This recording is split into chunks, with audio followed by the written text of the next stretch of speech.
This is a rebozo. Rebozo. What kind of fabric is this? Kispon. Everything is handmade. All of that is handmade. Yes. That doesn't use a needle or anything, does it? So much patience. Wow, that must take a lot of concentration. In the little time he's had there, he hasn't completed a single square. Imagine how long it takes to do this. This is completely handmade. Thank you. Hello, how are you, friends? Let me tell you that here in Terrero del Refugio, we are, as always, on an adventure. And we met a lady who devotes herself to making, well, for me, it's a work of art. Let's see what she tells us. Good afternoon, ma'am. How are you? Good afternoon. How are you? Good, thank God. That's good. Tell me, are you originally from here? Yes. She's from right here in Terrero. She was born here. Yes. That's good. What year were you born? In 1963. Can you repeat your name for me? Rosa Maria Vargas Solvera. Rosa Maria Vargas Solvera. Let me tell you that back in my hometown, there are some Solvera families. I'm not sure if they're your relatives. Let's see, tell me. And there's one named Chayo. My uncle? And there's one named Polo. My cousin. Salvador. My uncle. And what did you do after your childhood, your youth, your adolescence? What did you do then? Well, let's say that in my childhood, I mostly just had fun. We played a lot? A lot out here in the streets. Actually, there weren't really streets. There were only alleys? Yes. We used to play a lot. Then I worked outside of here for a while. Then I got married. And well, that's it. I didn't do anything else. At what age did you get married? I have a daughter who is 40 years old right now. Let's see, in my 20s, about 22. 22 years old. So where did you meet the guy? Here. Here? Well, at least he wasn't walking. Tell me, what's the name of this embroidery? It's called handmade embroidery. Handmade, that's all. And these designs, did you? I recognize this embroidery because it's stitched on top. You can't see it underneath. Uh-huh. Yes, it has the shape of these leaves, but flipped upside down. And this one is right side up. This is a rebozo. A rebozo. What kind of fabric is this? Chiffon. Chiffon. How long does it take you to finish a rebozo? I've never kept track of the time because I never really paid attention to that. Uh-huh. I never really kept track, but it does take a while. Because this is handmade, the end, what's called the fringe. Everything is made by hand. All of that is made by hand? Yes. That doesn't have any needles or anything, does it? Nothing. Everything is just the hem that you can see here. Yes. It's handmade. This part you see here on the sides is handmade. Everything is handmade. I mean, in a word, everything is handmade. The side hems too. Yes, them too. Yes. And will you allow me to do that? Yes. Let me show you. Well, here we go. Look, here, hold it there. This is the size of the rebozo. 2 meters plus the fringe. So it's about 230, 240. Each one, this is the rebozo that this lady makes completely by hand. She already told us. What colors do you prefer to work with? I prefer black and white. Black and white are the ones that work best. Yes. I'm not going to do black ones anymore. Not anymore? Not anymore. My eyes get tired now. Working in black takes more work. It's harder on the eyes. And we have a white one. This white one, this stitch is called Rococo.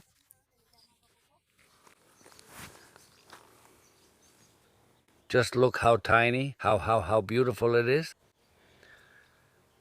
This shawl has some very subtle little flowers in its stitching, but what has always caught my attention is the hem. There it is, just look at it, completely handmade. I don't know how you separate the threads. I have to think about it. I have to divide them so that I get, for example, 40 for each little triangle. For each? I make this one with 40. Sometimes the person who hems the shawls for me leaves them a little wider and it's harder for me. But if they leave them the same size as this one, then I just mark the other one. All of this, do you draw it beforehand? You draw it beforehand so it's already marked, and then you just go over it? Over the drawing. Over the drawing, it's a rebozo that reflects your style as a woman. Which one is more elegant, so to speak, of the two, the black or the white one? The white one. The white one. It's more elegant. For me, yes. For me, yes. Yes, well, it depends on the person, and then, well, here you have a lot of colors to mix and match. Yes, exactly. It has a lot of colors. The finish, just look at the work of this woman. Who was it that taught you? Well, my mom taught me how to make my first pieces, you know, the first napkins, let's say, cushions, and then I started improving my work technique. Uh-huh. Yes. Your mom also did this for a living? Yes. How many siblings did you have, brothers and sisters? I have 8 sisters, and there were 5 brothers, but one of them has already passed away. There are 12 left. Blessed be God, look at that. And the lady still sewed, she still did sewing. My mom died very young. Did she die young? Yes. My mom died at 45 years old. She died young, but she left us her legacy. And who were you left with? Who was the oldest? No, we weren't left in the care of the oldest, but rather of everyone who was left at home. Everyone, I mean, you all got along well. Everyone helped each other to move forward, to get ahead. Yes. Who else among your sisters does this? Well, I think almost all of them. Nothing. All of them? Some work outside their home and don't have time, but we all know how to do it. They all know how to do it, yes. The embroidery and this. How do you manage to sell these rebozos? I mean, you're here in, let's say, in the mountains, far from any town or city. How do you manage to do it? I began making rebozos, and visitors started buying and ordering more. Their neighbors liked them too and placed orders, and that's how it grew. That's how I became known. That's how it happened, yes. If there's someone who calls you, let's say they want a white rebozo with another color, or if she sends you a photo, a sample, you can do it, you really can. Yes. No matter what comes? It's just that I haven't done it, but I know how to do everything. Cross-stitch, embroidery. I haven't done drawn thread work, but if I have a sample, I can do it. For example, if they give me the pattern, like made on a computer or something like that. Yes. Yes, I can do it. Well, a person who buys one of these, a rebozo like this, well, they're not going to want it just to go get tortillas. They're not going to want it for that. Of course, let's say, in what situations can you use a rebozo like this? Well, for a special ceremony, I wear this one. This one is mine. I wore it at a wedding ceremony there. I used it at a wedding mass for a nephew. I used this one. Did you use this one? Yes, this one is mine. This one is already mine. Did you keep this one? Yes. So if a customer comes and says they want it? I tell them I already wore it once if they still want it like that. Well, when it comes to that, it's already broken in so what with what? It's washed and ironed. That's it. Done. You can combine a dress of any of these colors with any of these colors? Yes. Yes. That's why I like to add lots of colors so it goes with anything. So they can match it? Whatever clothes they want. Well, yes, I think that with any color they pick from there, the rebozo stands out. And yes, it would be, she would look like a very elegant woman. She would stand out at a party with her rebozo. For example, I remember that before there were the regular everyday rebozos, so to speak, that were, let's say, for work. The rebozos that the ladies used to wear before were, yes, with little dots. Do you remember? Yes, white and black. Uh-huh. They could go out barefoot, but never without their rebozo. They always took it with them. She carried it in her rebozo. That's true. Right? Yes. So why do you think that lost its value? People became more, how should I say it, more modern. I think so, right? Well, yes, you could say liberal, modern, Yes. more modern. Uh-huh. Yes, you still see a lady here and there. But now, Some little shawls, small. right? Yes. Talking about a job like this? Well, no. I don't think so. They're going to make an investment in a rebozo like this just to wear it around anywhere for just any occasion. Well, no. This has to be for, let's say, when the national holidays come, when most people dress as Adelitas, that's when it stands out. Yes, yes. At a wedding, Yes. right? At a nice party for people who like to wear dresses, floral ones or non-floral ones too. That's all I know. Yes. And I think, I don't know how a person dressed in black would look with a white rebozo, with one of these rebozos. Well, okay. What was the original purpose of the Rebozo? Why is a Rebozo used? Why do people use one? You're not going to believe me, but I don't know. It's full covering. I think that more than anything, it was mostly to cover the woman's face, the hair, so to speak, because there were many who used it here. Here they would make A knot or something. because it was necessary to do chores, especially making tortillas, making cheese. For those who made cheese, it was all very necessary. Also, it was like an outfit to go run an errand to the store. Bring me my rebozo.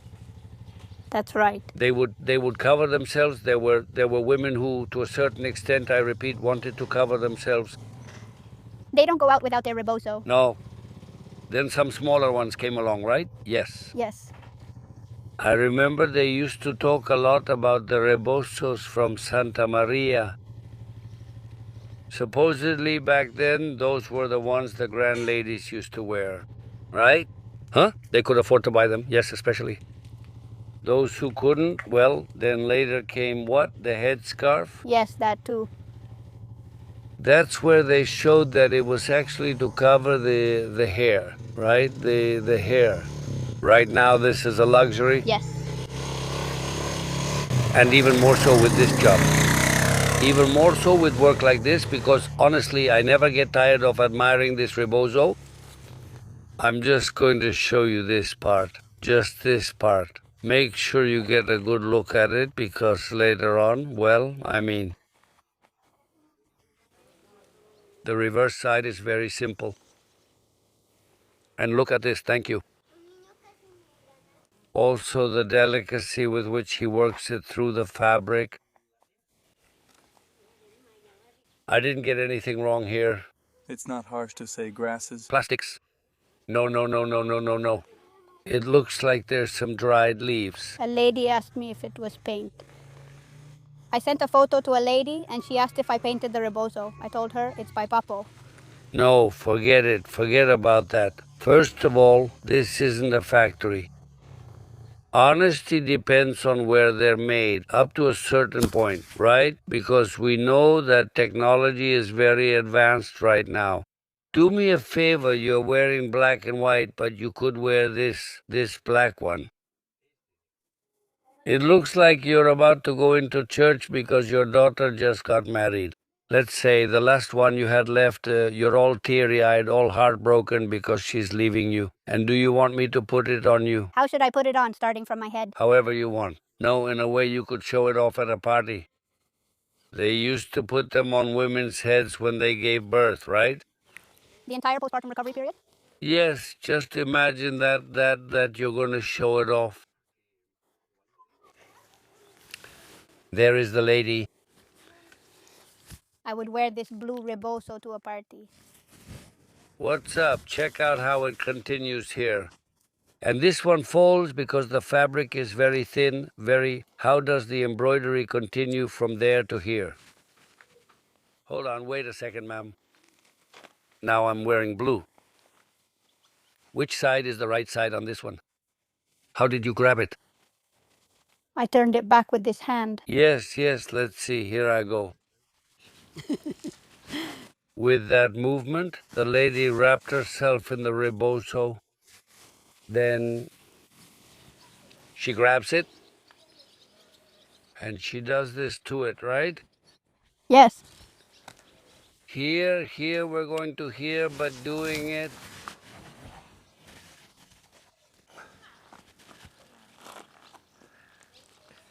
This is totally handmade. No.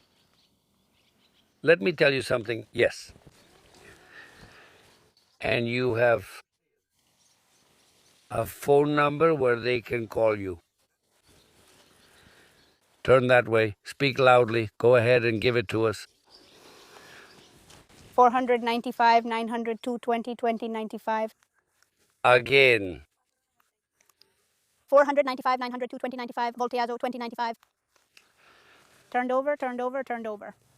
I'm the one weaving, not the gentleman. Let's see. No, but I'm going to teach myself. All right. I'm going to copy you. Look, here's another one. Look, this one has different colors. Look, here we go. Look. This is another one that's almost finished. It has to be divided into equal parts. Everything, everything, everything in equal parts, right? Like this. Let's say like this. And then you grab it from one side and from the other. And you start to make the knot, let's say, right? I'm just a bit nervous. No, No, no, no, no, no. I'm not wrong. Don't get nervous.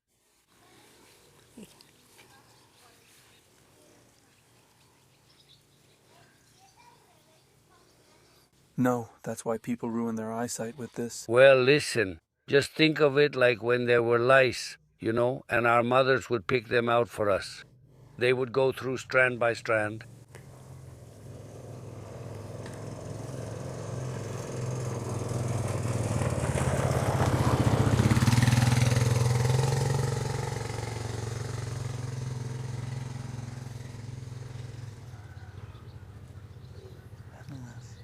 Look how she's closing it and which thread she's using. It's a cross. And she's counting them. Yes. And the same thread is telling me that yes. Because here they get cut. Well, the threads are gone, so I'll start decreasing, but for now I'm increasing everything. And then you add more so the triangle, the little diamond forms. It has to be decreased. this one is black too. And from the beginning, he told me that apparently it's the same, but I'm showing it like this so you can see that the colors are different.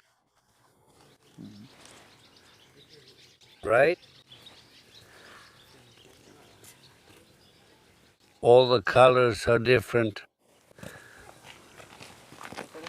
Hello, how's it going?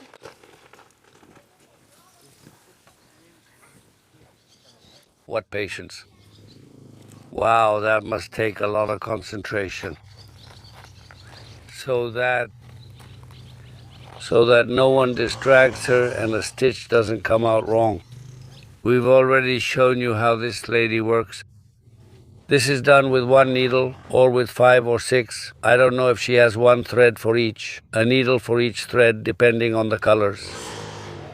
The work that's being done, because we showed you the front side and the back side. They're completely different. This is the front, that's the back, right? So, she tells us that she has never really counted the time it takes to finish a rebozo. What you did see as the camera zoomed in is how she does what is called the finishing, which is the fringes of the rebozo. That's what they're called. How labor intensive this work is, and then we came here to buy one of these little rebozos. I don't know, she asked for her whatever her work is worth. If we're going to say she asks for 1,500, and sometimes I guess it's up to each person. We say, no, listen, I can give you 1,000 pesos. I mean, we all have the right to bargain, but let's start thinking about it. Look at how much work it takes. There she goes, there. Tying thread to achieve it. In that little bit of time she has there, she hasn't finished a single square. Imagine how long it takes to make this. So ladies, to all of you, well, why not if you like to dress elegantly? Remember that the time for the patriotic holidays is coming. And here in Terrero del Refugio is this lady. When you come into the village, there's a little store, and here is the lady. She already gave us her phone number. She already gave her name, always through WhatsApp, so you can get in touch with her.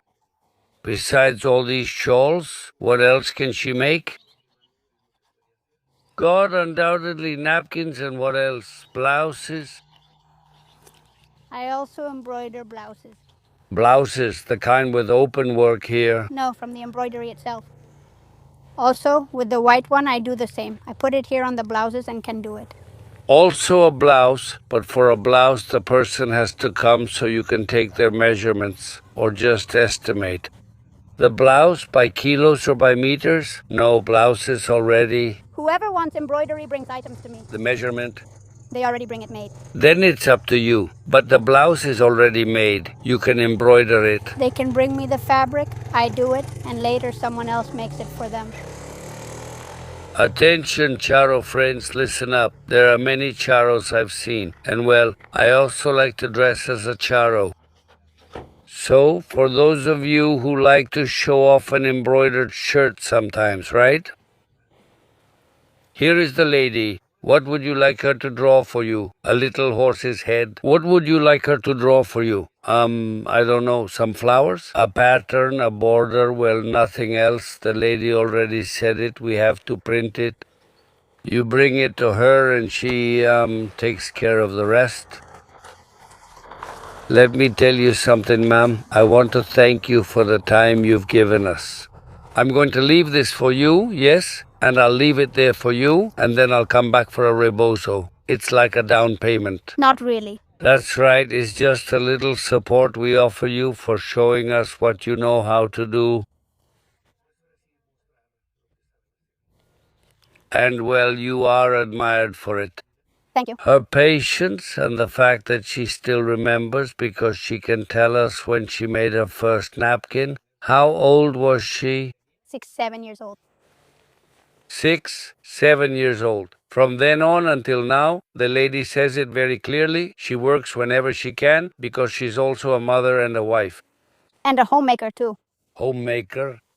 So just imagine. Eh? So these are the kind of people you admire. I don't want to say they're the only ones because maybe there's someone who says, well, I did that too. Well, we admire them. With their siblings? Simply. He tells us how many women were in his family. 8. All 8 knew how to work with the needle, the thread, cross-stitch, manta cloth. I don't know how much they embroidered. So, hopefully, and well, I'm sure you're going to see us. If there's a sister of this lady, leave us a comment. Say, I'm in such and such place, and I also embroider like my sister, and we would be very happy to go see you. Any greetings you want to send to your sisters, your sons-in-law, your in-laws? To my children, right? To your children, to everyone, take the opportunity. No, well, first of all, to all the people who have supported me with my work, because yes, there are people here from Calvillo who have asked me to make rebozos, and like I said, from here in the same village too, I've made rebozos for them. I make blouses for a lady from Aguascalientes, but she has her shop over there and she sends us orders for embroidery. And your sisters, where are they? Well, some are in Aguascalientes. I have others in Juarez and others in Guadalajara, others in the United States, others here in Calvillo. We're all spread out. Well, that's life. The only ones here in town are me and a brother. Well then, send greetings to everyone. Greetings. Wish them health, whatever you want. My family, and that I love them very much. With all my soul. Ma'am, there's no doubt that today God blessed us, that we met you. We came with the purpose of introducing you in our own way, to make you known, and at the same time, to thank you for giving us your time. I want to tell you that may God keep you just as you are, that those eyes have worked harder than your fingers. May God watch over you. How is your eyesight? Yes. Well, and we'll see each other soon. Very good, very good. Don't forget, friends, that this is in Terrero del Refugio in the municipality of Calvillo. The lady's phone number is already there. Honestly, if you don't want to have anything made, don't do it. But come and see for yourself that we're telling you the truth. We can't say goodbye to you, but rather see you next time. See you later, God willing. Thanks.